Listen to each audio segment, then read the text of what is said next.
energy, and we have no name for it. People have tried various names for it, like God, like Brahman, like Tao.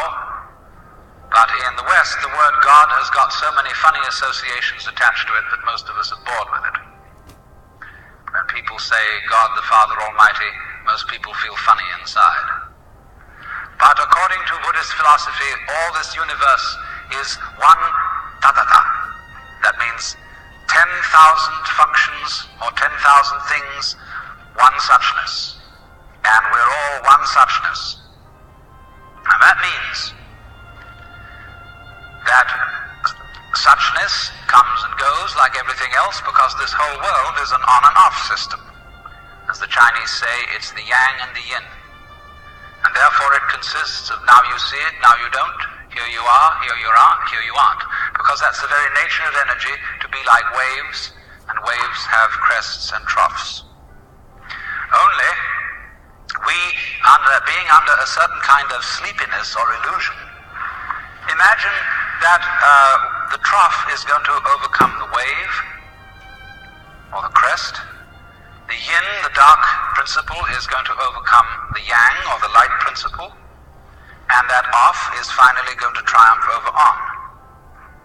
And we, shall I say, bug ourselves by indulging in that illusion.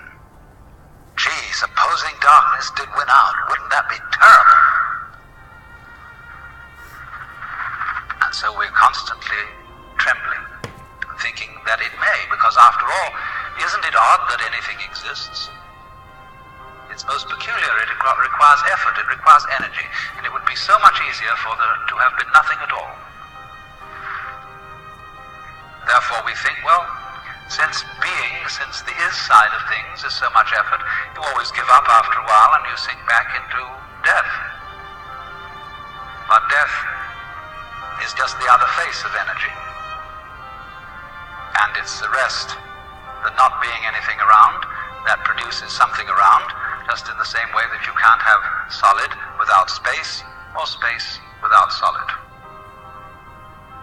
When you wake up to this, and realize that the more it changes, the more it's the same thing, as the French say, that you are really a playing of this one energy, and there is nothing else but that it is you, but that for you to be always you would be an insufferable bore.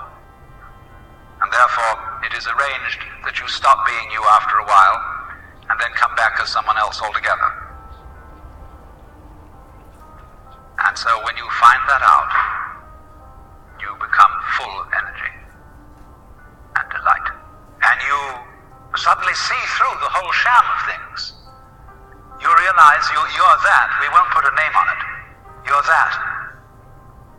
And you can't be anything else. So you are relieved of fundamental terror.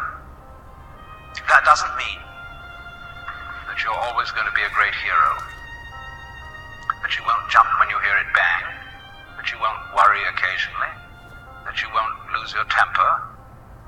It means, though, that fundamentally, deep down within you, you will be able to be human in the pains, difficulties, and struggles that naturally go with human existence. But to have no hang-up, that is to say, to be able to drift like a cloud and flow like water, seeing that all life is a magnificent illusion, a playing of energy, and there is absolutely nothing fundamentally to be afraid of. Fundamentally. You will be afraid on the surface. You will be afraid of putting your hand in the fire. You will be afraid of getting sick. But you will not be afraid of fear. Fear will pass over your mind like a black cloud will be reflected in the mirror.